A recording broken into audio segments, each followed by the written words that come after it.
Hi friends. Welcome to కబుర్లు with Janu YouTube ఛానల్‌కి. మరి మన పార్వతీశం జంతు ప్రదర్శనశాలకు వెళ్ళాడు కదా! అక్కడ ఎన్ని వింతలు చూసాడో, చేశాడో తెలుసుకుందామా? పదండి మన పార్వతీశం దగ్గరికి. జంతు ప్రదర్శనశాల లోపలికి వెళుదుం కదా! అదేదో పెద్ద పశువుల శాలలా ఉంటుందనుకున్నాను. అలా కాకుండా ఏదో కొన్ని వందల ఎకరాలు వ్యాపించినట్లు కనిపించింది. అందులో కొంత భాగం కటకటాలు కట్టిన ఇళ్ళల్లాంటి వాటిల్లో కొన్ని జంతువులు. జంతువులంటే నేను ఆవులు, గేదెలు, ఎడ్లు, పోతులు, మేకలు, గొర్రెలు, గాడిదలు, గుర్రాలు ఇంకా కావలిస్తే ఏనుగులు, లొట్టిపిట్టలు తప్ప మరేమీ ఉండవనుకున్నాను. అవి లేనే లేవు అసలు. అక్కడ లేళ్ళు, దుప్పులు, కొన్ని రకాల గుర్రాలు, కొన్ని రకాల కంచెర గాడిదలు ఆఫ్రికా నుంచి వచ్చాయట. అవేవో జీబ్రాలట. గుర్రాలలాగానే ఉన్నాయి. ఇటొచ్చి ఒంటి నిండా పెద్ద చారలు. పెద్ద పులి చారల్లాంటివి. కానీ నేను పెద్ద పులిని కూడా చూడలేదులెండి. పెద్ద పులికి చారలుంటాయని పెద్దలు చెప్పడం వల్ల, అది కాకుండా మా ఊళ్ళో పీర్ల పండగలో పెద్ద పులి వేషాలు వేసేవాళ్ళు ఈ చారలు వేసుకోవడం ప్రత్యక్షంగా చూశాను. ఇక్కడే చారలున్న గుర్రాల్లాంటి జీబ్రాలు చాలా అందంగా కనబడ్డాయి. ఇంటికి వెళ్ళిన తర్వాతను అవసరం అయితే ఆఫ్రికా మీదుగా వెళ్ళి ఒక జత జీబ్రాలు కొనుక్కొని 2 గుర్రాల బండిలాంటి దానికి వీటిని కట్టి ఏ మద్రాసో తీసుకెళ్ళినా జనం అంతా విరగబడి చూసి సంతోషిస్తారు. ఏమైనా సరే వాటిలిని తీసుకువెళ్ళవలసిందే అనుకున్నాను. పందులు దేశవాళీవి, అడవి పందులు ఇవి కూడా మామూలు వాటిలో ఉన్న నోట్లో పైకి కనపడుతూ పెద్ద పెద్ద 2 కోరలతో ఉన్నాయి. వీటికంటే చాలా విచిత్రమైనది, అందమైనది, భయంకరమైనది పంది జాతికి అంతటికి శిరోభూషణమైనది, ఆ జాతి అంతటిలో చిన్నది ముళ్ళపంది కనబడింది. ఏమి చిత్రంగా ఉంది. దాని ఒంటి నిండా నలుపు, తెలుపు రంగులో అరంగుళాలో లేపోతే ఇంకా పెద్దవో పొడవుగల వాడైన ముళ్ళు సూది మోపడానికి వీలు లేకుండా శరీరం నిండా ఉన్నాయి. మొహం మీద తప్ప. ఇవన్నీ పుట్టుకతోటే ఉంటాయా? లేకపోతే తర్వాత ఇలా మొలుస్తాయా? లేకపోతే చూసేవాళ్ళని గమ్మత్తు చేయడానికి ప్రదర్శనశాల వాళ్ళు ఈ ముళ్ళ తొడుగు ఏదైనా తొడుగుతారా? అని ఆలోచిస్తుండగా మాతో కూడా ఉన్న ప్రదర్శన తాలూకా మనిషి కటకటాల మధ్య నుంచి కర్రతో ఒక దానిని పొడిచాడు. దానికి ఒళ్ళు మండి అమ్మ వెధవ ఉండు నీ పని చెబుతాను అన్నట్లు ఒక విధమైన శబ్దం చేసి వాడి మీదకి ఉరకపోయింది. చిత్రం ఏంటంటే ఆ క్షణంలో మనకి గగురు పొడిచినట్లు శరీరం మీద రోమాలన్నీ నిలబడతాయి కదూ! అలాగే ఈ పంది మీద ముళ్ళన్నీ టక్కున లేచాయి. ఆ స్థితిలో ఇది ఎవరి మీదైనా పడితే ఇంకేమైనా ఉందా? అని అనుకుంటూ ఉంటే అప్పుడు ఆ మనిషి ఉపన్యాస ధోరణిలో వీని సంగతి అంతా చెప్పుకొచ్చాడు. శత్రువు బారి నుంచి తప్పించుకోవడానికి, బయటపడడానికి, ఆత్మరక్షణ కోసం పరమాత్ముని మహాప్రసాదం ఇది అని చెప్పి నాకేసి తిరిగాడు. నేను అనాలోచితంగా మరి తక్కిన జంతువులకో అన్నాను. వాడొకసారి నాకేసి తీక్షణంగాను, తరువాత కొంచెం జాలిగాను చూసి, ఏ జంతువుకు తగిన అవసరమైన రక్షణ శక్తిని వాటికి తగ్గ రీతిగా దైవం ఏర్పాటు చేస్తాడు అన్నాడు. మా మేనేజర్ అమ్మగారి మొహంలో మందహాసం కనిపించింది. మేము ముందుకు సాగాము. ఇక కోతులు, కొండముచ్చులు ఉండే చోటికి వెళ్ళాము. చిన్న, పెద్ద కొన్ని వందల రకాలు కిచకిచలాడుతూ, పళ్ళు కిలిస్తూ, మాకేసి తమాషాగా చూస్తూ, ఎగురుతూ, ఊచలు పట్టుకుని పైకెక్కుతూ, మళ్ళీ కిందకి దిగుతూ, వాటిలో అవి ఆడుకుంటూ ఎంతో తమాషాగా కనబడ్డాయి. ఇతర చోట్ల అన్నిటికంటా ఈ కోతుల దగ్గరే జనం ఎక్కువగా మూగారు. వచ్చిన వాళ్ళందరూ ఆడ, మగ, పిన్న, పెద్ద అందరూ కూడా వాటి కోసమని ఏవేవో కాయలు, గింజలు, పళ్ళు కొని కూడా తెచ్చుకున్నారు. అవి లోపల వేస్తుంటే వాటిలో అవి దెబ్బలాడుకుంటూ, ఒకదాని చేతిలోది మరొకటి లాక్కుంటూ, తింటూ, మమ్మల్ని చూసి పళ్ళికిలిస్తూ, మరికొన్ని ఇమ్మని చేతులు చాపుతూ ఉంటే ఎంతో వింతగాను, సంతోషంగాను ఉన్నది. వచ్చిన వాళ్ళెవ్వళ్ళు ఓ పట్టాన కదిలిపోవడం లేదు. కొందరు ఆడవాళ్ళు, పిల్లలు ఈ పళ్ళు వగైరా తమ చేతిలో వాటిని వాటికి అందించి, అవి తీసుకుంటుంటే సంతోషిస్తూ ఆడుకుంటున్నారు. ఒక అమ్మాయి చెయ్యి చాపి అది అందుకోబోతుంటే, దాన్ని అందుకోవటానికి ఏడిపించటానికి చటుక్కున చెయ్యి వెనక్కి లాక్కుంది. అది కోపంగా చూస్తూ ఊరుకుంది. ఈ అమ్మాయి రెండోసారి ఊరుకోకుండా మళ్ళీ చెయ్యి చాపింది. రెప్పపాటులో ఆ కోతి ఈ అమ్మాయి ముర్రోమని అరుస్తూ ఉంటే అది పళ్ళికిలిస్తూ చెయ్యి విడిచిపెట్టలేదు. ఇంతలోనే అక్కడ నౌకరు వచ్చి ఆ కోతిని మందలించి కొడతానని బెదిరించేసరికి అది విడిచిపెట్టింది. ఈ గందరగోళం చూడడానికి జనమంతా గుమిడిగూడారు. వాళ్ళలో చాలామంది నవ్వుకున్నారు. ఈ అమ్మాయికి సానుభూతి చూపించారు కొందరు. కొందరు వెళ్ళిపోతూ ఉన్నా కూడా మరి కొందరు స్త్రీలు అక్కడే నిలబడి లోకాభిరామాయణం చెప్పుకుంటున్నారు. పంజరానికి దగ్గరలో ఒక లావాటి మనిషి కొంచెం వయస్సు మళ్ళినదే. తల, చేతులు ఊపుతూ ఏదో ఉత్సాహంగా కబుర్లు చెబుతోంది. మేమింకా ముందుకు వెళదామని బయలుదేరాము. పంజరం ఊచలు పట్టుకుని లోపల ఉన్న ఒక కోతి చాలా సేపటి నుంచి ఈవిడ అభినయం చూస్తూ, ఉపన్యాసం వింటూ పళ్ళికిలిస్తోంది. ఈవిడ సంభాషణ హడావిడిలో చూసుకోకుండా, తనకు తెలియకుండా పంజరానికి దగ్గరగా జరిగింది. ఆ కోతి రెప్పపాటులో ఈవిడ నెత్తి మీద టోపీ అందుకుని లాగింది. మొర్రోమంది ఈవిడ. అందరూ నిర్ఘాంతపోయి చూస్తున్నారు. ఆ టోపీతో పాటు ఆవిడ నెత్తి మీద ఉన్న కృత్రిమ కేశాలంకరణం కూడా ఊడి వచ్చింది. ఆవిడకి ఆపుకోలేని దుఃఖం వచ్చింది. ఒళ్ళు మండి తన చేతిలో ఉన్న కర్రతో ఆ కోతిని కొట్టబోయింది. కోతి నవ్వుతూ లోపలికి తప్పుకుంది.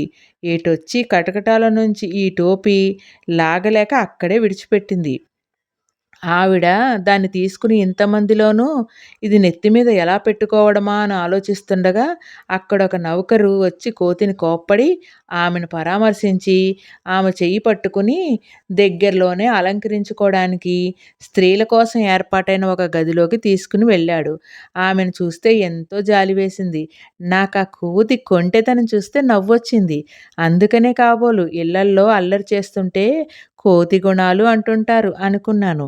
ఆ తర్వాతన నేననుకున్నట్లుగానే కొన్ని ఏనుగులు ఉన్నాయి. అక్కడ సర్కస్‌లోకి మళ్ళీనే మచ్చిక చేసిన ఏనుగులు 2, 3 తీసుకొచ్చి పిల్లలను వాటి మీద ఎక్కించి తిప్పి తీసుకువస్తున్నారు. అక్కడ ఉన్న కాపలా వాళ్ళు. వాటికి ఏ అడ్డు లేకుండా ఆరుబయటనే స్వేచ్ఛగా తిరుగుతున్నాయి. అంత జంతువు చాలా నిరపాయమైనదట. ఎవ్వరిని ఏమీ చేయదు. ఎవ్వరేదిచ్చినా తొండంతో తీసుకుని నోట్లో వేసుకుంటుంది. అక్కడ ఎక్కువసేపు నిలబడవలసిన అవసరం లేకపోయింది. ఆ పక్కనే లొట్టి పిట్టలు కనబడ్డాయి. వాటిని బొమ్మలలో గాని ఇదివరకు ఎప్పుడూ చూడలేదు. వాటి పొడిగాటి మెడలు, మూపురాలు, ఆ మొఖాలు చూస్తే మొత్తం మీద జంతుకోటికంతటిలోకి ఇదే అందవికారమైన జంతువు అనిపించింది. అక్కడ నిలబడలేకపోయాను నేను. ఇంకొక 10 బార్లు ముందుకు వెళ్ళేసరికి ఆఫ్రికా దేశం నుంచి వచ్చిన మరో చిత్రమైన జంతువు జిరాఫీ కనబడింది. దాని పొడిగాటి కాళ్ళు, కుదుమొట్టమైన శరీరము ఒక రకంగా బాగానే ఉంది. కానీ దాని మెడ ఎంత పొడుగో చెప్పలేను. తాటి చెట్టు చిగురు కూడా అమాంతం అందుకోగలదనుకున్నాను. ఇది ఆకు, అలము తింటూ బతుకుతుందిట. అందుకని ఎంత ఎత్తైన కొమ్మలను అందుకొని భుక్తి గడుపుకోవడానికి సృష్టికర్త చేసిన ఏర్పాటని మాతో వస్తూ ఉన్న నౌకరు చెప్పాడు. అంత పొడుగు మెడున్నా చూడటానికి కొంత ముచ్చటగానే ఉంది. దాని ముఖం లేడి ముఖంలాగా ఎంతో అమాయకంగా, భీరుగాను కనబడింది. 2 నిమిషాలు దగ్గర నిల్చుని మా వాళ్ళని అనుసరించి ఇంకొంచెం ముందుకు వెళ్ళాను. అక్కడొక పెద్ద బావి, దాని చుట్టూ ఎత్తైన గోడ, అందులో ఒక జంతువు కనబడింది. దానిని ఖడ్గమృగం అన్నారు. దాని ముక్కు మీద బలిష్టమైన కొమ్ము కనబడింది. దాని ఖడ్గమట అది. ఎటువంటి శత్రువు ఎదురుపడ్డా ఆ కొమ్ముతో చీల్చేస్తుందట అది. దాని చర్మం కూడా ఇనుపరేకులా ఎంతో దళసరి. బల్లెం కూడా దూరేట్లు లేదు. అది కొంతసేపు నీళ్లలోనూ, కొంతసేపు నేల మీద తిరుగుతుందట. ఇది ఆఫ్రికా దేశం నుంచి వచ్చిందని విన్నాను. మన వైపున కనబడే పెద్ద బొబ్బలిపోతు అంత ఉంది. కొంత భయంకరంగానే కనబడింది. ఇంక తరువాతను పులులు, సింహాలు చూశాము. వాటిని స్వేచ్ఛగా విడిచిపెట్టినా ఎంతో పెద్ద ఆవరణకు ఎంతో ఎత్తుగా ఇనుప బల్లేలతో అడ్డుకట్ట కట్టారు. అవి అందులో స్వేచ్ఛగా తిరుగుతుంటాయి. పులి పిల్లలు చిన్నవి కూడా ఉన్నాయి. అవి చాలా ముద్దుగా ఉన్నాయి. సింహాలు దర్జాగాను, భయంకరంగాను ఉన్నాయి. కానీ ఇంత అందంగా కనబడలేదు. కొన్ని చిరుతపులులు ఉన్నాయి.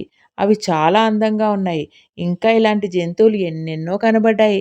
తర్వాత మేము జంతుజాలాన్ని విడిచిపెట్టి పక్షి జాతిని చూడడానికి వెళ్ళాము. ఈ పక్షి జాతిలో ఎన్ని రకాలో, ఎన్ని రంగులో, ఎన్ని రూపాలో, ఎన్ని ధ్వనులో వర్ణించటానికి శక్యం కాకుండా ఉంది. వీటిలో మనకు పరిచయమైన కాకులు, గ్రద్దలు, కొంగలు, చిరుతలు ఉన్నాయి. ఈ చిలుకలలో ఎర్రని చిలుకలు కూడా ఉన్నాయి. ఒక రకం చిలుక మన మామూలు చిలుకల కన్నా సుమారు 10 రెట్లు ఉంటుంది. దాని తోక 3, 4 అడుగుల పొడుగుంటుంది. అది జపాన్ నుంచో ఎక్కడి నుంచో వచ్చిందన్నారు. ఆ తర్వాత పక్షి జాతికంతటికి అలంకారము, అందము తెచ్చిన నెమళ్ళు కనబడ్డాయి. వీనికంటే చిత్రం మనం ఎన్నడూ కని విని ఎరగని నిప్పుకోళ్ళు కనబడ్డాయి. అవి బాగా ఎత్తుగా ఉన్నాయి. బలిష్టంగానూ ఉన్నాయి. వేడి వేడి మండుతున్న బొగ్గులు కూడా తింటాయట. వాటి రెక్కలలో ఉండే ఈకలు చాలా అందంగా ఉన్నాయని అక్కడి స్త్రీలు వాటిని తమ టోపీలు వగైరా అలంకరణకు ఉపయోగిస్తారని చెప్పాడు మాతో ఉన్న మనిషి. ఇంకా మన దేశంలో హిమవత్పర్వతాలలో ఉంటాయనుకునే హంసలు, అనేక రకాల బాతులు, కొంగలు కనబడ్డాయి. బర్మా నుంచి కాబోలు వచ్చిన తెల్లని చిలుకలు కనబడ్డాయి. ఇలా ప్రపంచంలో ఎన్ని వందల రకాల పక్షులనో తీసుకొచ్చి మన ఆనందం కోసం, విజ్ఞానం కోసం ఇక్కడ బంధించి అట్టే పెట్టారు. అసలు ఇన్ని రకాలు ఉన్నాయని ఎలా తెలుసుకున్నారో, అసలు వాటన్నిటిని ఎలా పట్టుకురాగలిగారో నాకు చాలా ఆశ్చర్యం వేసింది. ఇలా ఏవేవో ఆలోచిస్తూ హఠాత్తుగా ఒక పెద్ద హాలు లాంటి దానిలో ప్రవేశించాం. దాని నిండా బీరువాలలో, తీగల వెనకాల రకరకాల పాములు కనబడ్డాయి. వాటిలో కూడా ఇన్ని రకాలు ఉన్నవని నేనెప్పుడూ ఎరగను. నేను వినలేదు కూడాను. వాటిని చూస్తూనే ఒళ్ళు జలదరించి భయం వేసింది.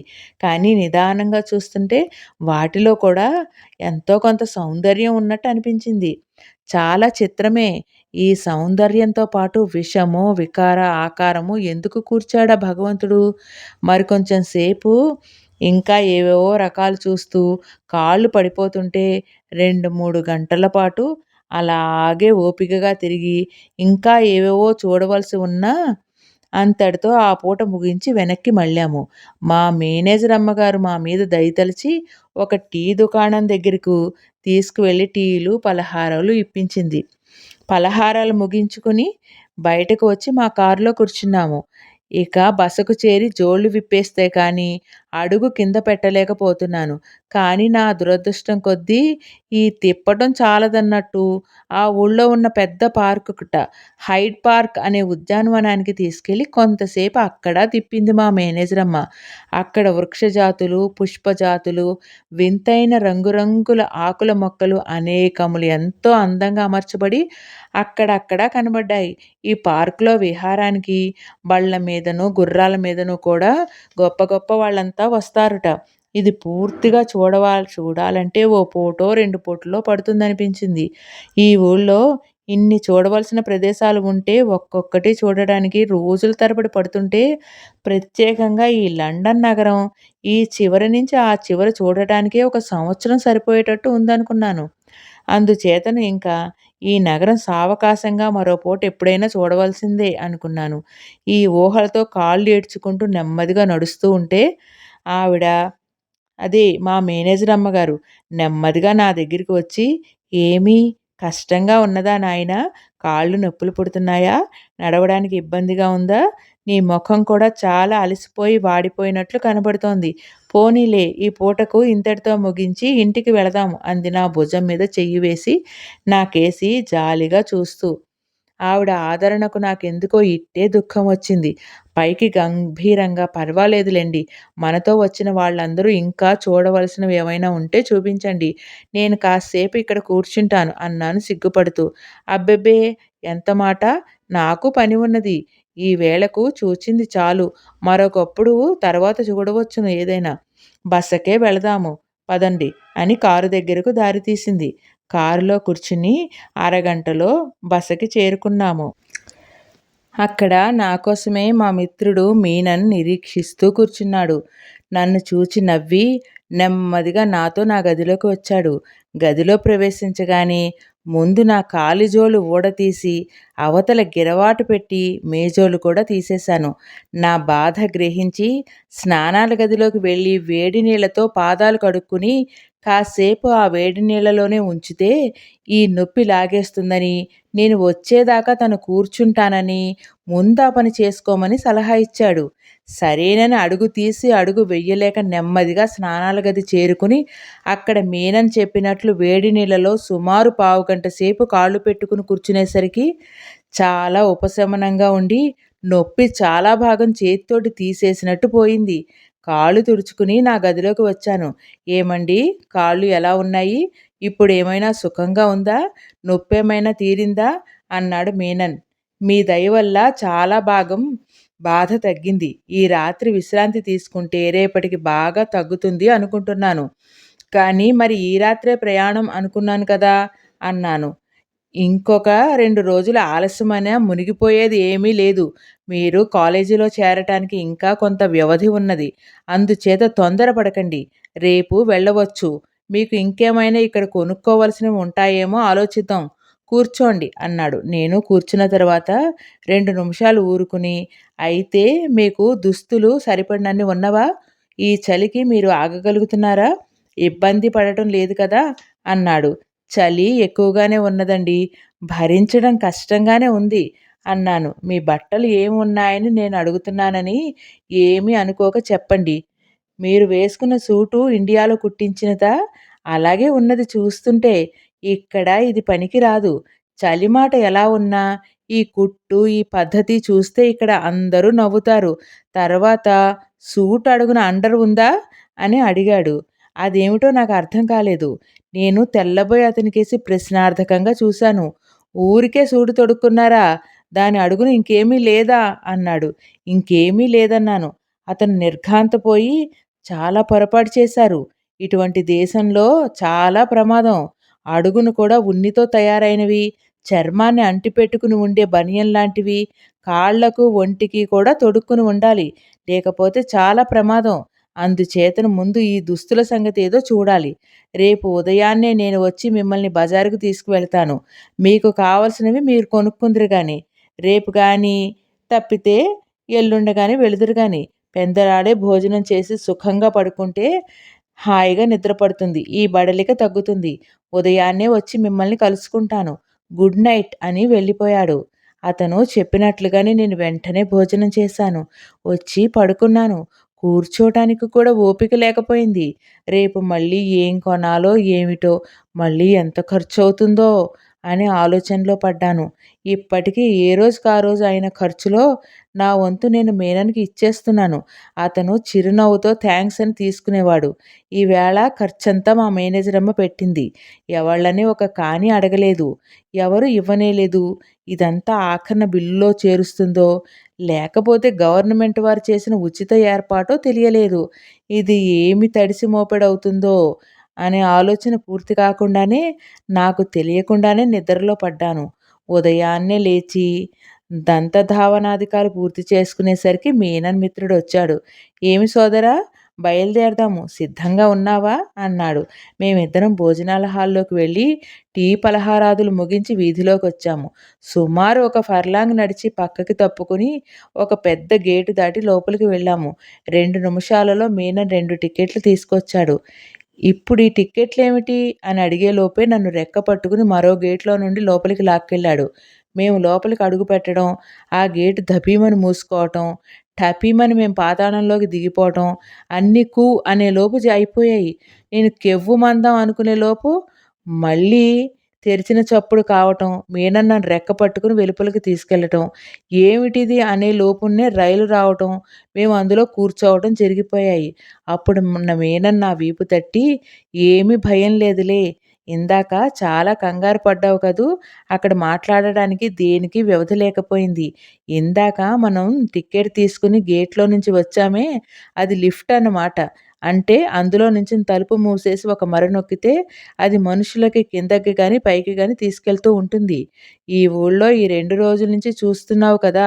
వీధులెంత సమ్మర్దంగా ఉంటాయో. అందుకని ఆ సమ్మర్దం తగ్గించడానికి ప్రజలు ఒక చోటు నుంచి ఒక చోటికి త్వరగా తిరిగి రావడానికి వీలుగా ఉండేట్టు భూమికి కొంత లోతున ఈ రైలు ఏర్పాటు చేశారు. అతని వాక్యం పూర్తయ్యేసరికి రైలు ఆగటం, నన్ను మళ్ళీ మాట్లాడకుండా మీనన్ చెయ్యి పట్టుకుని రైల్లో నుంచి బయటకి, అక్కడి నుంచి లిఫ్ట్‌లోనూ తీసుకువెళ్ళటం, లిఫ్ట్ ఈ మాటు పైకి వెళ్ళటం, మేము మళ్ళీ అందులో నుంచి బయటపడటం అన్నీ. ఓరి దేవుడా! అనడానికి కూడా వ్యవధి లేకుండా జరిగిపోయింది. ఇంకనూ మళ్ళీ మీనన్ ఏమీ మాట్లాడకుండా ముందుకు తీసుకెళ్ళాడు. మనస్సులో ఎన్నో ఆలోచనలు, సందేహాలు బయలుదేరినాయి. మొదట పాతాళంలో పడిపోయినప్పుడు గుండె ఆగిపోతుందనే అనుకున్నాను. మళ్ళీ లిఫ్ట్‌లో నుంచి పైకి వచ్చేటప్పుడు కూడా గుండె పట్టేసినట్టయింది. అలాంటప్పుడు ఈ ఏర్పాట్ల వల్ల పిన్నలకి, పెద్దలకి కూడా ప్రాణాయాపం కదూ! అలా అయితే ఈ ఏర్పాట్లు ఎందుకు జరిగాయి? అప్పుడు మార్సేల్స్‌లో గాని, ఈనాడు ఇక్కడ గాని ఎవరు హరి అనలేదు. అంతా నిరపాయంగానే బయటపడ్డారు. తర్వాతను భూమి అడుగున ఇంత లోతున ఇలా సొరంగాలు ఎలా చేశారో ఎంతో ప్రమాదం కదూ! ఇది అమాంతం ఏ భూకంపమో వచ్చి కూలిపోతే ఏమవుతుంది? తరువాతను లోపలికి వెలుతురు, గాలి ఎలా వస్తాయి? కానీ మా మిత్రుడిని అడగడానికి వ్యవధి లేకపోయింది. అతను సమాధానం చెప్పే స్థితిలో కూడా ఉన్నట్టు కనబడలేదు. మేము తొందరగా నడుస్తూ ఒక బట్టల షాప్‌లో ప్రవేశించాం. అక్కడ అద్దాల బీరువాలో ఎన్నో రకాల సూట్లు తయారైనవి సిద్ధంగా ఉన్నాయి. ఇవన్నీ ఎవరు కుట్టించుకున్నారు కాబోలునని అనుకున్నాను. మేము లోపలికి అడుగు పెట్టగానే నా దృష్టి ఈ బీరువాల మీదనే లగ్నం కావటం మూలానే వాటికేసి చూస్తూ నిలబడ్డాను. లోపల ఒకాయన మీనన్ దగ్గరికొచ్చి మాట్లాడటం నేను గమనించనే లేదు. అలా 4, 5 నిమిషాలు కావడంతోనే ఆ ఆసామి నా దగ్గరికి వచ్చి నా పొడవు, కైవారము వగైరా కొలతలన్నీ తీసుకోవటం మొదలుపెట్టాడు. ఓహో! బట్టలు కుట్టడానికి కదా! అని ఈ సాయంత్రానికి ఇచ్చేస్తాడా? అన్నాను. నేనివాళ వెళ్ళక తప్పదు సుమా! అన్నాను. మీకేం భయం లేదు. 5 నిమిషాలలో ఇచ్చేస్తాడు. ఇటొచ్చి ఇక్కడ ఉన్న వాటిలో మీకేది నచ్చిందో చూపించండి అన్నాను. అన్నాడు. మనలో మన మాట. నాకేం తెలుస్తుంది? ఆ గుడ్డ నాణ్యం గాని, విలువ గాని నేను తెలుసుకోలేను కదా! అక్కడ బేరమాడడానికి వీలవుతుందో కాదో? ఎంత చెడ్డ వాడు బట్టలమ్ముకునే కోమటి అయినా దొర. ఈ బాధ అంతా ఎందుకని దర్జాగా మీనన్ సోదరా! నాకంటే నీకే ఎక్కువ తెలుసు. నువ్వే చూసి ఏర్పాటు చేయించు. వాటి మంచి చెడ్డలు నాకంటా నీకే బాగా తెలుసు కదా! అన్నాను. మీనన్ సంతోషించాడు. సరే ఇటు రమ్మని ఇంకొక బల్ల దగ్గరికి తీసుకెళ్ళి 4, 5 రకాల మెడపట్టీలు అనగా టైలనమాట చూపించాడు. అక్కడందరూ మగవాళ్ళు మెడకి ఉరేసుకున్నట్టు ఇదొకటి కట్టుకోక తప్పదుట. ఎందుకో నాకర్థం కాలేదు. ఏమీ అడగడానికి, తెలుసుకోవడానికి వీలు లేదాయె. ఇక్కడిదో చావొచ్చి పడింది. ఆ తర్వాతన ఒక అరడజను కాలర్లు తెప్పించాడు. ఆ తర్వాత తన సూటు లోపల తొడుక్కోవడానికి ఒంటిని అంటిపెట్టుకుని ఉండే బనీన్లు, అటువంటివే షరాయిలు 2 జతలు తెప్పించాడు. ఇంకొక 2 జతల మేజోళ్ళు తెప్పించాడు. ఇవన్నీ చూస్తుంటే నా గుండె ఆగిపోయినంత పనైంది. ఏమిటి మీనన్ గారు తానేదో జమీందారైనట్టు, నేనేమో అంతకంటా జమీందారైనట్టు కళ్ళు మూసుకుని ఒకదాని తర్వాత ఒకటి తెప్పిస్తున్నాడు. వీటన్నిటికి డబ్బెవడిస్తాడు? వాడు గాని, వాడి అబ్బ గాని ఇవ్వడు కదా! నా బోటి వాడికి ధర్మం చేయటానికి ఈ దుకాణం పెట్టలేదు కదా! అయినా ఈ మేజోళ్ళు, ఈ ఉరితాళ్ళు ఇవన్నీ ఎందుకు? ఒకటో, రెండో ఉంటే మాసిపోయినప్పుడు రాత్రుళ్ళు ఉతికారేసుకుంటే తెల్లారేటప్పటికి శుభ్రంగా ఉండవా? వాటన్నిటికీ 100, 200 అయిందంటే నేనిప్పుడు ఎక్కడి నుంచి తేను? లేదని చెప్పడం ఎలాగా? అనుకుంటుండగానే మేము ఎన్నుకున్నవన్నీ అక్కడ మనిషి లోపలికి తీసుకెళ్ళి వాటిని చిన్న అందమైన అట్టల పెట్టెలో అమర్చటం, సూట్ ఇంకొక పెట్టెలో అమర్చటం, వాటిని చక్కగా అందమైన రిబ్బన్ లాంటి దాంతో కట్టడం, తీసుకువచ్చి నా ఎదుట పెట్టడము జరిగిపోయింది. మీనను బిల్లు నా చేతికిచ్చాడు. నేను రాబోతున్న కన్నీటిని మందలించి వెనక్కి పంపి డబ్బు కిక్కురుమనకుండా మీనన్ చేతిలో పెట్టాను. ఎంతయిందని అడగకుండా. వింటే మీరు హడలిపోతారు. అవి చంకన పెట్టుకుని బయటికి వచ్చాను. ఒక్క క్షణం బయట నిలబడి, "ఇంకా కొనవలసినవేమీ లేవు కదా!" అన్నాను. "ఇంకా బోలెడన్ని ఉన్నాయి" అంటాడేమో అని ఒక్క క్షణం ఊపిరి బిగబట్టుకుని నిలబడ్డాను. మీనను ఒక్క క్షణం నా మొహం కేసి చూసి, అక్కడ కనబడ్డ భయసందేహాలు చూసి నవ్వుతూ, "ఇవ్వాల్టికి ఇంతవరకు చాలులే" అన్నాడు. "అంటే రేపు మళ్ళీ అక్షింతలు వెనకేసుకుని బయలుదేరవలసిందేనా?" అన్నాను. నేనన్నది అతనికి అర్థమైనట్లు కనిపించలేదు. "ఏమీ అక్కర్లేదు. ఈవేళ నువ్వు వెళ్ళిపోతున్నావు కదా! ప్రస్తుతానికి ఇంకేమీ అవసరం లేదు" అన్నాడు. "చిల్లర సామాన్లు ఏమైనా కావలసినవి ఎడింబరో వెళ్ళిన తర్వాత అక్కడ ఎవరినైనా సాయం తీసుకుని కొనుక్కోవచ్చును" అన్నాడు. అక్కడితో ఆ పూట కార్యక్రమం ముగించుకుని వెంటనే మా బస్‌కి బయలుదేరాం. ఈ మాట ఆ అడుగు రైలు కాక, పైట్రాము కాక, గుర్రబండి చేసుకుని బస్‌కి చేరుకున్నాము. మాకు వాహనయోగం పట్టిందేమిటన్నాను. ఇప్పుడు మంచి తొందర సమయం. ఈ ఊళ్ళో 100కి 90 మంది జనాభా వాళ్ళ పనుల మీద తిరుగుతూ ఉంటారు. రైళ్లలోనూ, ట్రాముల్లోనూ కూడా చాలా ఇరుకుగా ఉంటుంది. ఇలా అయితే ఒకళ్ళ ప్రమేయం లేకుండా 4 డబ్బులు ఎక్కువైనా త్వరగా బసకు చేరుకోవచ్చని సమాధానం చెప్పాడు. ఈ కబుర్లు పూర్తయ్యేసరికి మా బసకు రానే వచ్చాము. "రా తొందరగా" అని అక్కడ నిలబడి ముందుకు వెనక్కి పరిగెత్తే జనాభాని చూస్తున్న నన్ను బసలోకి లాక్కుపోయాడు. "ఇంకా నాకు పని ఉంది. నేను ఊళ్ళోకి వెళ్ళాలి. నువ్వు సాయంత్రం దాకా ఎలాగో కాలక్షేపం చేసుకో. నేను సాయంత్రం వచ్చి నిన్ను కలుసుకుని రాత్రి రైలెక్కిస్తాను" అంటూ నా కృతజ్ఞతావచనాలు వినకుండానే తన గదికి వెళ్ళిపోయాడు. నేను నా గదిలోకి వెళ్ళి కొన్న సామాన్లన్నీ మంచం మీద పెట్టుకుని కూర్చుని, ఒకటొకటి విప్పి వాటిని చూసుకుని మురిసిపోతూ, వెధవ డబ్బు పోతే పోయింది గానీ, ఇలాంటి వస్తువులు మనకి ఎక్కడ దొరుకుతాయి అనుకున్నాను. వస్తువులు వాటి నాణ్యం ఎలా ఉన్నా కొన్న ప్రతివాడికి ఇలా ఇంత చక్కని పెట్టెల్లో అందంగా కట్టిస్తారు. లేక నా బోటి విదేశీయులకు వాళ్ళేదో పెద్దవాళ్ళనుకుని ఇలా అందంగా అమర్చి ఇస్తారా అనుకున్నాను. ఏమైనా ఇక్కడ ఏర్పాట్లు, పద్ధతులు ఏది చూసినా చాలా అందంగాను, హుందాగాను కనబడ్డాయి. వాళ్ళ నాగరికత అంటే ఇదే కాబోలు అనుకున్నాను. వాటన్నిటి మాట అటుంచి ఈ సూటు 5 నిమిషాలలో వాడెలా కుట్టి ఇచ్చాడో నాకు అర్థం కాలేదు. లేక అక్కడ ఉన్న వాటిల్లో మరెవళ్ళకో కుట్టింది నాకు సరిపోతే నాకు తొందరగా ఉన్నది కదా అని అవతల వాళ్ళకి మరొకటి కుట్టి ఇవ్వచ్చు కదా అనే ధీమాతో నాకు ఇచ్చాడా అనే సందేహం కూడా కలిగింది. సరే వాడెలా ఏడిస్తే నాకెందుకులే, నా పని నాకు జరిగింది కదా అని సంతోషించి అవన్నీ మడిచి జాగ్రత్తగా మళ్ళీ ఆ అట్టపెట్టెలో పెట్టి భద్రపరుచుకున్నాను. కొంచెం సేపు విశ్రమించి 1 గంటకు లేచి మధ్యాహ్న భోజనానికి తయారయ్యాను. ఆ వేళప్పుడు భోజనాల హాల్‌లో ఎవ్వరూ కనపడలేదు. ఇక్కడ వాళ్ళంతా వాళ్ళ వాళ్ళ పనుల మీద వెళ్ళి ఏ హోటల్‌లోనైనా తింటారు కాబోలు అనుకున్నాను. అక్కడ మనిషి వెంటనే నాకు పలహారంలో అమర్చాడు. నేను పలహారం ముగించి నా గదిలోకి వెళ్ళి పడుకున్నాను. ఆ పడక 4 గంటలకు కానీ మెలకువ రాలేదు. ఎంత వెర్రి నిద్ర పట్టినదేమా అనుకున్నాను. లేచి మొఖం కడుక్కుని కాసేపు అటు ఇటు తిరిగి వద్దామని వీధిలోకి వచ్చాను. ఎక్కడికైనా వెళితే దారి తప్పిపోతాననే భయంతో ఆ వీధిలోనే ఉన్న షాపులను, దారిపోయే జనాన్ని, హడావిడిగా పరిగెత్తే వివిధ వాహనాలు చూస్తూ ఉంటే ఇట్టే నాకు తెలియకుండానే 6 గంటలయిపోయింది. నేను వెంటనే బసకు చేరుకున్నాను. ఇంతలో మీనన్ రానే వచ్చాడు. "అంతా అయిందా? ఈ పూట ప్రయాణమే కదా" అన్నాడు. "నా ఆలస్యమేమీ లేదు. ఈ పూట ప్రయాణమే" అన్నాను. "అయితే భోజనం చేద్దాం రమ్మన్నాడు." పావుగంటలో భోజనం ముగించుకుని నా గదిలోకి వచ్చాము. "సామాన్లన్నీ జాగ్రత్తగా పెట్టుకున్నావా?"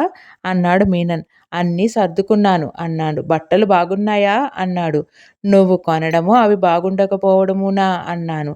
"కానీ నాకొక్క సంగతి చెప్పు బాబూ, వాడు సూటు అంత త్వరగా ఎలా కుట్టాడో తెలియక చస్తున్నాను" అన్నాను. అతను పకపక నవ్వి, "వాళ్ళు కొన్ని ఎప్పుడో కుట్టి అట్టే పెడతారు.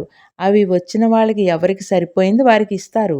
సాధారణంగా ఇన్ని అడుగుల పొడుగు ఉన్న మనిషికి చేతులు ఇంత పొడుగు ఉంటాయి, ఛాతీ ఇంత వెడల్పు ఉంటుంది, మెడ ఇంత పొడుగు ఉంటుంది, ఛాతీలో ఇంత ఉంటుంది అని చెప్పి ఒక లెక్క ఉంటుంది. ఆ ప్రకారం కుట్టి పెడతారు. ఎక్కడో 100కి తప్ప సాధారణంగా ఏ రకం మనుషులకి ఏ రకంగా అయినా అవి సరిపోతూనే ఉంటాయి" అని చెప్పి నా సందేహం తీర్చాడు. "నువ్వు లోపల తొడుక్కునే బనీన్ లాంటిది ఉదయాన కొన్నవి తొడుక్కున్నావా?" అన్నాడు. "లేదు" అన్నాను. "మరి కొన్నది ఎందుకయ్యా? తొడుక్కోవడానికా? పెట్టులో పెట్టుకోవడానికా? రాత్రి ప్రయాణం కూడాను. చలి ఎక్కువగా ఉంటుంది. ముందవి తొడుక్కో అన్నాడు. పై బనీన్ ఒక్కటి సరిపోతుందా? లేకపోతే షరాయి లాంటిది కూడా తొడుక్కోవాలా? చాలా అన్నాను. రెండూ తొడుక్కోవాలి అన్నాడు. చచ్చాంరా అని కట్టినవన్నీ వళ్ళీ విప్పి అందులోకి తొడుక్కోవడం ప్రయత్నం చేశాను. అవి ఓ పట్టాన ఎక్కలేదు. కాలి మేజోడులాగానే ఎంతో బిగువుగా ఉన్నాయి. ఒంటికి కొంచెం గుచ్చుకున్నట్టుగా ఉంది. ఇదేమిటి ఇంత బిగుతువి ఇచ్చాడు అన్నాను. అది అంతే అలాగే ఉండాలి. 2 రోజులు తొడుక్కుంటే అవే వదులవుతాయి. అవి ఒంటిని అంటిపెట్టుకుని వింటే ఎంత వెచ్చగా, హాయిగా ఉంటుందో నీకేం తెలుస్తుంది? ఆడవాళ్ళను ఆలింగనం చేసుకున్నంత సుఖంగా ఉంటుంది అన్నాడు నవ్వుతూ. ఏడిసినట్టే ఉంది. వెధవ కబుర్లు వీడును.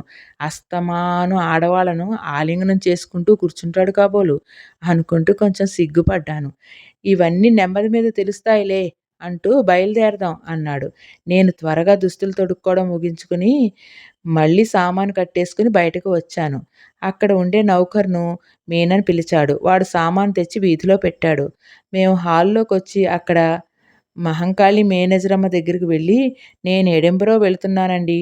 నా బిల్లు ఎంతయిందో చెబితే చెల్లించుకుంటాను అన్నాను. బిల్లు అప్పుడే ఎప్పుడు సిద్ధమైందో, అక్కడకు ఎప్పుడు వచ్చి ఎలా వచ్చిందో తెలియదు గానీ, బల్ల మీద ఉన్న కాగితం నాకు అందించింది. వెంటనే సొమ్ము చెల్లించాను. ఆవిడ మందహాసం చేస్తూ రసీదు నాకు అందించింది. విష్ యూ గుడ్ లక్ అని కరచాలనం చేస్తూ గుడ్ బై అని నాకు సెలవు ఇచ్చింది. నేను వీధిలోకి వచ్చేసరికి మీనన్ గుర్రబండి పిలిచి సామాను అందులో పెట్టించి నన్ను అందులో ఎక్కమన్నాడు. స్టేషన్‌కి వచ్చాం. మీనన్ను టికెట్ కొనిపెట్టాడు. రైలెక్కించాడు. ఈ రైల్లో కూడా అన్ని పెట్టెల్లోనూ పరుపులు ఉన్న బల్లలే. నేను సామాను బల్ల కింద పెట్టి నా పక్క చుట్ట తీసి విప్పబోతుంటే మీనన్ వారించి, అదేమీ విప్పకిప్పుడు అన్నాడు. మరెలా? రాత్రి చలి కదా, నా శాలువానా తీసుకోనా? అన్నాను. అక్కర్లేదు. చూస్తూ ఉండు. నేను గారడీ చేసి నీ తల కిందకు తలగడాలు కప్పుకోవడానికి 2 రగ్గులు తెప్పిస్తాను అన్నాడు. అతని మాటలు పూర్తి కాకుండానే రైల్వే పోర్టర్ ఒకతను తెల్లని చాకలి తెచ్చిన గలీబులు తొడిగిన 2 తలగళ్ళు, కప్పుకోవడానికి నా అంత బరువున్న 2 రగ్గులు తెచ్చి బల్ల మీద పెట్టాడు. మీనన్ వాడి చేతిలో ఒక షిల్లంగి పెట్టాడు. నేను వెర్రిమొహం వేసుకుని చూస్తున్నాను. ఇవి తెచ్చిన నౌకరు వెళ్ళిపోయాడు. రైల్లోకి జనం వస్తున్నాడు. మీనను నన్ను చూసి నవ్వుతూ, ఈ దేశం రైల్వే కంపెనీ వాళ్ళు ప్రతిరోజు ప్రతి మనిషికి రాత్రులు ఇవి అద్దెకిస్తారు. మనం దిగి వెళ్ళేటప్పుడు వాటిని రైల్లోనే విడిచిపెట్టి నేను, వెళితే వాళ్ళు నాతో తీసి పాటు జాగ్రత్త మీరు, పెట్టుకుంటారు. మనందరం ఎప్పటికప్పుడు కూడా వాటిని శుభ్రంగా భారతదేశంతో ఉంచుతారు. కలిసి మరి ఇంగ్లాండ్ అందరూ దాకా మనకి వెళ్ళి, మళ్ళీ న్యాయంగా మళ్ళీ ఉండి మన ఇవి ఆంధ్రదేశం, కొట్టేయకుండా మన ఉంటారన్నది మొగల్తూరు వచ్చేద్దామండి. ఉంటారా అని అడిగాను. అందాక అతను నవ్వుతూ, మనందరం కలిసి ఇది మన ప్రయాణం దేశం చేద్దాం. కాదు కదా! అందుకే ఈ దేశంలో ప్లీజ్ అలాంటి పని ఎవ్వడూ లైక్, చెయ్యడు. షేర్, ఇలాంటి సబ్స్క్రైబ్. కక్కుర్తి పనులు ఇక్కడికి వచ్చిన మనవాళ్ళు కూడా చెయ్యరు. నువ్వేమీ భయపడొద్దు. జనసమ్మర్దం లేకపోతే నువ్వు సుఖంగా పడుకో. లేకపోతే ఈ రగ్గులు కప్పుకుని నీ చోట్లో నువ్వు విశాలంగా కూర్చో. ఎంత రద్దీ అయినా బల్లకు 3 కంటే కూర్చోరు. ఇంతకంటే నాలుగోవాడు రాడు. సుఖంగా వెళ్ళు. నీవక్కడ క్షేమంగా చేరినట్లు తక్కిన ఏర్పాట్లన్నీ నీవు చేసుకోగలిగిన సంగతి నాకు సావకాశంగా ఉత్తరం రాయి. నేను వెళతాను మరింక అన్నాడు. ఈ 2 రోజుల నుంచి అతడు నాకు చేసిన సహాయం, చూపిన ఆదరం, అతని ఉపకారం తలుచుకుంటే నాకు కళ్ళనీళ్ళు వచ్చాయి. ఈ దూరదేశంలో ముక్కు మొహం తెలియని నాకు ఇతనింత ఉపకారం, ఇంత అవ్యాజమైన ఆదరణము చూపించడం ఎంత గొప్ప, ఎంత విశాల హృదయం అనుకుని నమస్కారం చేస్తూ, కొంచెం వణుకుతున్న కంఠంతో, బయటకు వచ్చిన కన్నీటితో నా కృతజ్ఞతను అతనికి ముక్తసరిగా 2 మాటల్లో చెప్పగలిగాను. ఇంతలో రైలు కూత వేసింది. అతను నన్నొక మాట ఆలింగనం చేసుకుని, భయం లేదు తమ్ముడూ, అన్నీ వాటంతటవే సవ్యంగా జరుగుతాయి. బెంగ పెట్టుకోకు, హాయిగా ఉండు. పరమేశ్వర అనుగ్రహం ఉంటుంది అని కరచాలనం చేసి గబుక్కున రైలు దిగాడు. అతను నాకు చెయ్యి ఊపుతుంటే రైలు కదిలింది. నిలబడ్డవాణ్ణి నా స్థానంలో చతికిలబడ్డాను. రైల్లోనూ బయట ఉన్న జనం, వస్తువులు ఒక్క క్షణం ఏమీ కనబడలేదు. కళ్ళు తుడుచుకుని కూర్చున్నాను. నా ఎదుట బల్ల మీద ఉన్న ఇద్దరు నాకేసి ఆర్ద్రతతో చూశారు. నువ్వు కొత్తగా వచ్చావా అన్నాడు అందులో ఒకడు. నోట మాట రాక తల ఊపాను. నీకేమీ భయం లేదులే, ఇక్కడ హాయిగా ఉంటుంది. పడుకుని సుఖంగా నిద్రపో అన్నాడు. థాంక్యూ అన్నాను. రైలు వేగం అందుకుంది. నా మనస్సు అంతకంటే వేగంగా స్వదేశానికి వెళ్ళింది. మీనన్ చెప్పినట్లు రైలు ఖాళీగా ఉన్నది కదా అని తలగడ వేసుకుని, రగ్గులు కప్పుకుని సుఖంగా పడుకున్నాను. ఒక్క క్షణం ఈ సూటు వగైరా మార్చాలా అనే సందేహం కలిగింది. రైల్లో ఈ బాధంతా ఎందుకని అలాగే పడుకుంటే తీరిపోతుందనుకున్నాను. కాలి జోళ్ళు, మేజోళ్ళు మట్టుకు తీసేస్తే గానీ వీల్లేదనిపించింది. తలగడాలు బహుమెత్తగా హాయిగా ఉన్నాయి. ఇంత మెత్తని తలగడాలు నేనెక్కడా చూడలేదు. నిజం చెప్పాలంటే మా ఇంట్లో తలగడాలు రాళ్ళలా ఉండేవి. ఇటుక బొంత తల కింద పెట్టి దానిపైన దుప్పటి కప్పితే మా ఇంట్లో తలగడాయే అనుకునేవాణ్ణి. ఈ దేశంలో దూది ఇంత మెత్తగా ఉంటుంది కాబోలు అనుకుంటూ కళ్ళు మూయబోతుంటే ఇంతసేపు నాకేసే నిదానంగా చూస్తున్న ఎదరబల్ల మీద మనిషి చిరునవ్వుతో "good night sir. Sound sleep. Pleasant dreams" అన్నాడు. నేను థ్యాంక్ యూ అని నవ్వి కళ్ళు మూసుకున్నాను. కళ్ళు మూయడం తడువుగా నిద్ర పట్టింది కాబోలు. నాకేమీ తెలియలేదు. కొంచెం మెలకువ వచ్చినట్లు ఉండగా రైల్లో సంచలనం బయలుదేరింది. రైలు ఆగినట్లు తెలుసుకున్నాను. నా ఎదురుగా ఉన్న సోదరులు మాయమయ్యారు. ఎక్కడ దిగాలో తెలియలేదు. సామానేమైనా మాయమైందా అనే అనుమానంతో అడుగును చూశాను. బల్ల కింద సామాన్లు అలాగే మైమరిచి నిద్రపోతున్నాయి. రైలు ఆగింది. అందరూ దిగిపోతున్నారు. "ఇదేనా ఎడింబరో" అని ఒక ఆసామిని అడిగాను. "అవును" అన్నాడు. మీనన్ చెప్పినట్లు రగ్గులు ముడిచేసి తలగడా మీద పెట్టి సామానుతో సహా దిగాను. ఇప్పుడేమి చెయ్యటమా అని ఆలోచిస్తుండగా ఒక రైలు బంట్రోతు వచ్చి "గుడ్ మార్నింగ్ సార్" అన్నాడు. తన నెత్తిమీద టోపీ పట్టుకుని.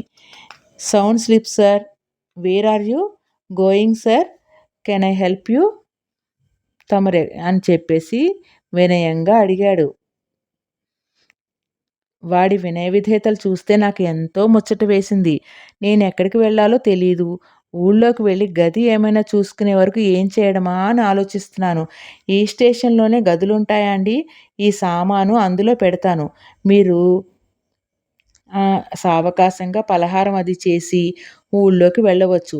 సామాను ఇక్కడ జాగ్రత్తగా ఉంటుంది.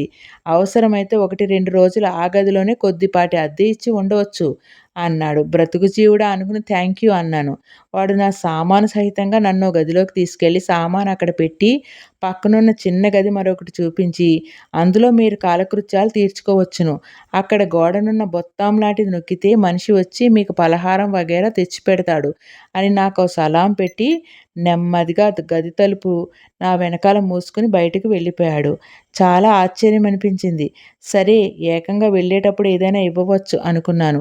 నేను కోటు వగైరా దుస్తులు తీసివేసి కాలకృత్యాలు తీర్చుకుని ఒక అరగంటలో మళ్ళీ డ్రెస్ వేసుకుని వాడు చెప్పిన బొత్తాం నొక్కాను. అర నిమిషంలో భూమిలోంచి వచ్చినట్లు ఒక మనిషి ఎదురుగుండా వచ్చి నిల్చుని "గుడ్ మార్నింగ్ సార్" అని తమకేమి కావాలి అని ఎంతో భయభక్తులతో అడిగాడు. నాకు పలహారము, టీ తెచ్చిపెట్టమన్నాను. ఈ 4, 5 రోజుల్లోనూ ఈ పద్ధతులన్నీ బాగా అలవాటయినాయి. "క్షణంలో తీసుకువస్తానండి" అని అతను బయటికి వెళ్ళి అన్నట్టుగానే మరుక్షణంలో అన్నీ తీసుకొచ్చి బల్ల మీద అమర్చి "మళ్ళీ ఏమైనా కావలసొస్తే ఆ బొత్తాము నొక్కండి" అని చెప్పి తలుపు మూసుకుని వెళ్ళిపోయాడు. నేను సుఖంగా పలహారం చేసి బయటికి వెళ్ళే ప్రయత్నంలో ఆ బొత్తాం నొక్కాను. ఇందాకటి మనిషి మళ్ళీ వచ్చాడు. నాకీ ఊరు కొత్త. నేనెప్పుడూ ఈ ఊరు రాలేదు. ఇక్కడ చదువుకోవడానికి వచ్చాను. కొంతకాలం పాటు ఇక్కడే ఉండాలి కదా! ఉండడానికి ఒక గది కావాలి. ఎక్కడ దొరుకుతుంది? ఎలా వెళ్ళాలి? ఎలా ప్రయత్నం చేయాలి అని నిర్మొహమాటంగా అడిగాను. నేను నిలబడే ఉన్నాను. అతను నిలబడే ఉన్నాడు. "నేను చెబుతాను. తమరు దయచేయండి" అని కుర్చీ చూపించాడు. తను మాత్రం నిలబడే ఉన్నాడు. "తమకు యూనివర్సిటీకి దగ్గరగా ఉంటే వీలుగా ఉంటుంది కదా! అక్కడ, ఇక్కడ ఈ ట్రామ్ ఎక్కి నే చెప్పే వీధి దగ్గర ఆపమంటే ఆపుతాడు. అవన్నీ నివాస గృహాలుండే చోటు. అక్కడ ఏ వీధిలో చూసినా రూమ్ టు లెట్ అని అట్టల మీద వ్రాసి కిటికీలకు కట్టి ఉంటాయి. మీరు గుమ్మానికి కుడి పక్కనో, ఎడం పక్కనో ఉండే బొత్తముల్లో ఒకదాన్ని నొక్కితే తలుపు తీస్తారు. గుమ్మానికి ఎడం వైపున ఈ అట్ట కనబడితే ఎడంవైపు బత్తము, కుడివైపున కనబడితే కుడివైపు బొత్తాము నొక్కాలి. కింద భాగంలో అయితే కింది బొత్తాము, పై అంతస్తుల్లో అయితే ఆ అంతస్తు బొత్తాము నొక్కాలి. అప్పుడు మీకు వీలైన గది, వీలైన వీధిలో, వీలైన అద్దెలో ఎంచుకోవచ్చును" అన్నాడు. ఎంతో ఓపికగా, ఎంతో సావకాశంగా, ఎంతో వినయంగా చెప్పాడీ సమాచారం అంతా. నేను థ్యాంక్ యూ అని బయటికి వచ్చాను. నా వెనక అతను లోపలున్న నేను పలహారం చేసిన పళ్ళాలు, వగైరాలు తీసుకుని తలుపు మూసి బయటికి రావడం గమనించాను. రోడ్డు మీదకి వస్తుంటే చాలామంది నాకేసి తేరిపారా చూడడం, ఒకరిద్దరు మందహాసం చేయటం గమనించాను. నవ్వితే నాకేమి? వాళ్ళ మూతే వంకరపోతుంది అనుకుని ట్రామ్ నిలిచే చోట తెలుసుకుని అక్కడికి వెళ్ళి నిలబడ్డాను. స్టేషన్‌లో అతను చెప్పిన నంబర్ ట్రామ్ రావడంతోనే అదెక్కి అతను చెప్పిన చోట దిగాను. అక్కడొక చిన్న పార్కు ఉంది. ఎంతోమంది పిల్లలు, కొందరు ఒంటరిగాను, కొందరు తల్లులతోటి వచ్చి అందులో ఆడుకుంటున్నారు. నాకు వాళ్ళని చూస్తే ఎంతో ముద్దొచ్చింది. ఒక్క క్షణం వాళ్ళ ఆటలు చూస్తూ అలా నిలబడిపోయాను. నాకు తెలియకుండానే నా మొఖంలోకి చిరునవ్వు చేరింది. కొందరు పిల్లలు నన్ను చూచి దూరంగా తొలగిపోయారు. ఒకరిద్దరు సాహసించి నా దగ్గరికి వచ్చి కళ్ళు పెద్దవి చేసి భయంతో, ఆశ్చర్యంతో నన్ను చూస్తూ నిలబడిపోయారు. నా వెనుకన కొంచెం దూరంలో ఒకళ్ళిద్దరు పిల్లలు నన్ను చూచి పరిగెత్తుకు వెళ్ళి తల్లులను కౌగిలించుకుని "mummy mummy there is blackie mummy" అన్నారు. ఇంకొక ఇంకొకడు "అమ్మా ఆ నల్లటాయన పిల్లల్ని ఎత్తుకుపోతాడా" అన్నాడు. ఇంకొకడు "అమ్మా అతనెప్పుడు స్నానం చేయడా" అన్నాడు. వాళ్ళ తల్లులు వాళ్ళ నోళ్ళు నొక్కి "తప్పు అలా అనకూడదు. ఇంకెప్పుడైనా అలా అంటే దెబ్బలు తగులుతాయి జాగ్రత్త" అని భయపెట్టారు. నా దగ్గరికి వచ్చిన పిల్లలను చూసి వాళ్ళ ధైర్యానికి సంతోషించి హలో అని వాళ్ళని పలకరించబోయాను. వాళ్ళు హడలిపోయి పారిపోయారు. నవ్వుకుంటూ నా దారిన నేను ముందుకు సాగాను. ఎంతో దూరం వెళ్ళనక్కర్లేకుండానే ఒక వీధిలో స్టేషన్‌లో ఆసామి చెప్పినట్లు గదులు అద్దెకివ్వబడును అనే బల్లలు కనబడ్డాయి. అలాంటి ఒక ఇంటి ముందుకు వెళ్ళి గుమ్మానికి ఉన్న బొత్తాం నొక్కి నిలబడ్డాను. ఒక ముసలమ్మ తలుపు తీసి నా మొహం కేసి చూసి ఎంతో అసహ్యంతో ఓహ్! అని భళ్ళున తలుపు వేసుకొని చక్కాపోయింది. నవ్వుకుంటూ మరో ఇంటికి వెళ్ళాను. అక్కడ ఒక నడివయస్సు ఆవిడ తలుపు తీసి నన్ను ఎగాదిగా చూస్తూ "ఏం కావాలి?" అన్నది. "గది కావాలి" అన్నాను. "గదులు ఖాళీగా లేవండి. వెరీ సారీ" అని మర్యాదగా అబద్ధమాడి వెళ్ళిపోయింది. మరొక చోటుకు వెళ్తే ఆ ఇంటి ఆవిడ నా బోంట్లకు తమ గది ఇవ్వడం, అద్దెకివ్వడం ఇష్టం లేనట్టు మొఖంలో ప్రకటిస్తూ బోలెడంత అద్దె చెప్పింది. ఆవిడ భావం గ్రహించుకుని బయటపడ్డాను. ఇంకొక ఇంటి దగ్గర ఉన్న ముసలమ్మ తలుపు తీసి "ఏ దేశం మీది? ఆఫ్రికా దేశమా?" అన్నది. "కాదు ఇండియా" అన్నాను. "ఓహో! ఇండియా. చాలా సంతోషం. అక్కడ ఎవరైనా మహారాజు బిడ్డవా?" అంది. నేను నవ్వుతూ కాదన్నాను. "నేను మహారాజునేమీ కాదు. మామూలు వాడినే. ఇక్కడ చదువుకోవడానికి వచ్చాను. గది కావాలి" అన్నాను నవ్వుతూ విచారం వ్యక్తం చేస్తూ. "ప్రస్తుతం ఖాళీ లేదు. ఒక వారం రోజుల్లో ఒక గది ఖాళీ అవుతుంది. అప్పుడు వస్తే ఇస్తానంది." ఆ మాటకే సంతోషించి మరికొంత దూరం వెళుతుండగా మన దేశస్థుడు ఒకతను నా ఎదురుగుండా వస్తున్నాడు. నా ప్రాణం లేచి వచ్చినట్లయింది. "రక్షించావు నాయనా" అనుకున్నాను. అతనిని ఆపి గుడ్ మార్నింగ్ అని నా అవస్థ చెప్పి ఏం చెయ్యాలో నాకు సలహా ఇవ్వమన్నాను. "సరే నాతోటి రా" అని కొంచెం సమీపంలో ఉన్న ఇండియన్ అసోసియేషన్ అని బల్ల కట్టబడిన ఒక పెద్ద ఇంటిలోకి తీసుకెళ్ళి అక్కడ హాల్‌లో నన్ను కూర్చోబెట్టి తను నాకెదురుగుండా కూర్చుని "ఇక చెప్పు నీ సంగతి" అన్నాడు ఇంగ్లీష్‌లో. అక్కడికి చాలామంది మన దేశస్థులు లోపలికి వచ్చేవాళ్ళు, పోయేవాళ్ళు కనబడ్డారు. నేను నా సంగతంతా చెప్పాను. అతను సావకాశంగా విన్నాడు. తను బెంగాలీ వాడినని చెప్పాడు. ఇంకా ఏమో చెప్పబోతుంటే చూడగానే తెలుగువాడిలా కనబడే వ్యక్తి ఒకరు లోపలికి వచ్చాడు. నా ఎదుట ఉన్న బెంగాలీ అతను "హలో రాజు కమ్ హియర్" అని పిలిచాడు. అతను వచ్చి నిలబడ్డాడు. "కూర్చో. ఇతను మీవాడు. మీ ప్రాంతం నుంచి వచ్చాడు. గది కోసం తిరుగుతున్నాడట. నువ్వు అతనికి ఏదైనా గది చూపించి ఎక్కడో ఒకచోట ప్రవేశపెట్టు. పాపం లేకపోతే చాలా ఇబ్బంది పడతాడు. మనం ఒకళ్ళకొకళ్ళం చేదోడు వాదోడుగా లేకపోతే ఇక్కడ ఎలా బతుకుతాం? ఏమంటావ్?" అన్నాడు మందహాసంతో. "ఓ తప్పకుండా.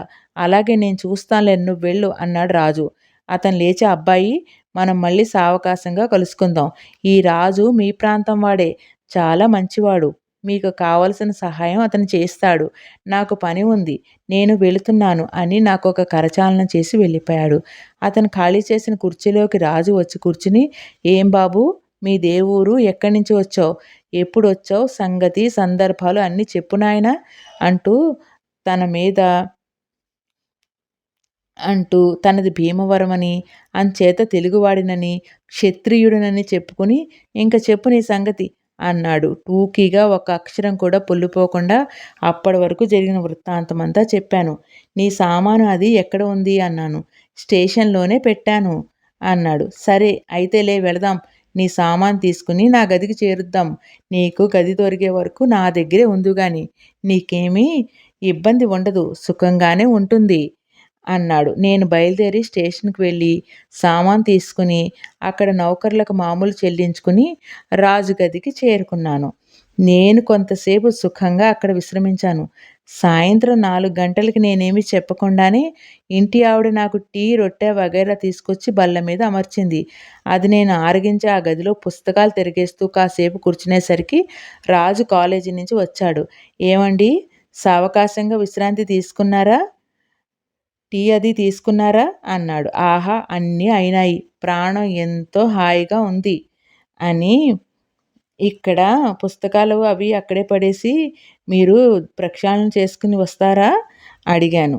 రాజు పుస్తకాలు అక్కడ పెట్టి స్నానాల గదిలోకి వెళ్ళి ముఖ ప్రక్షాళన చేసుకుని వచ్చేసరికి ఇంటి ఆవిడ మళ్ళీ అతనికి నాకు టీ పలహారాలు తీసుకొచ్చింది. నాకేమీ వద్దన్నాను.